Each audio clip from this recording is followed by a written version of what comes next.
क्या आपने कभी ये सुना है कि आत्माएं किसी के गर्भ में जाकर बदला लिया हो? नमस्कार।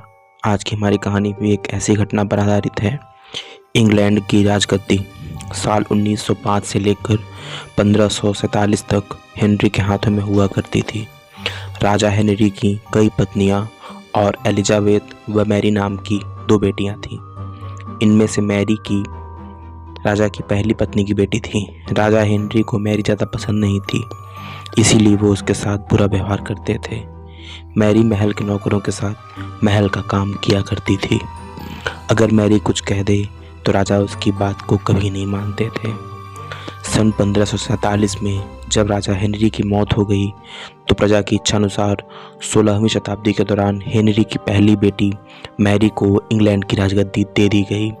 वह इंग्लैंड की रानी बन गई। उस समय इंग्लैंड के हालात बहुत अच्छे नहीं थे। इंग्लैंड कैथोलिक और प्रोटेस्ट इन 2 धर्मों के बीच बंट गया था। उस समय दोनों धर्मों के लोगों के बीच जंग छिड़ी हुई थी। रानी मैरी चाहती थी कि पूरे इंग्लैंड में सिर्फ एक ही धर्म हो, लेकिन लोगों ने उसकी यह बात मानने से साफ इनकार कर दिया था।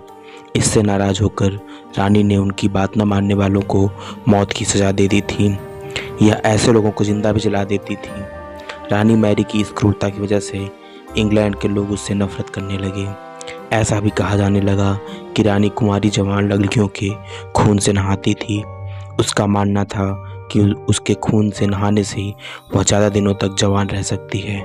कुछ सालों बाद रानी मैरी ने शादी कर ली और कुछ समय बाद इंग्लैंड में एक खबर आई कि रानी मैरी प्रेग्नेंट हैं और जल्द ही उसके राज्य को एक नया राजा भी मिल जाएगा। इस बात से हर सभी खुश हुए, लेकिन उस समय रानी मैरी के साथ बहुत ही अजीब घटना हुई। उसके गर्भ से किसी भी बच्चे का जन्म नहीं हुआ, बल्कि कुछ ही महीनों के बाद रानी मैरी का पेट फिर से सामान्य हो गया। वहाँ के ओझा लोगों ने अपनी तंत्र विद्या से बताया कि रानी मैरी के गर्भ में कोई बच्चा नहीं, बल्कि एक भूत आकर निवास किया है। कुछ समय बाद रानी मैरी के गर्भ में वही भूत आकर फिर से रहने लगा और वह फिर से गर्भवती हो गई।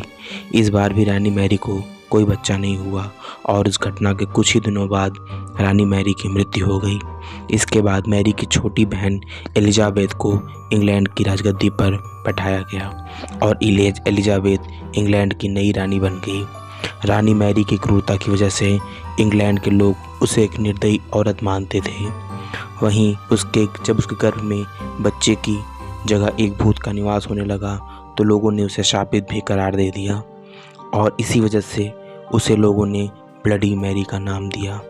लोग ऐसा भी कहते हैं कि रानी ने जिन लोगों को मरवा दिया था उनमें से ही किसी की आत्मा आकर रानी के शरीर को अपने बस में किया था।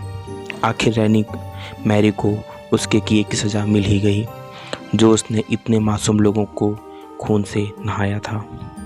होप सो कहानी आपको अच्छी लगी होगी। अच्छी लगी हो तो प्लीज़ चैनल को लाइक, शेयर और सब्सक्राइब कीजिएगा। मिलते हैं एक और नई कहानी में। तब तक के लिए थैंक यू। अपना ध्यान रखिए। Thanks for the watching.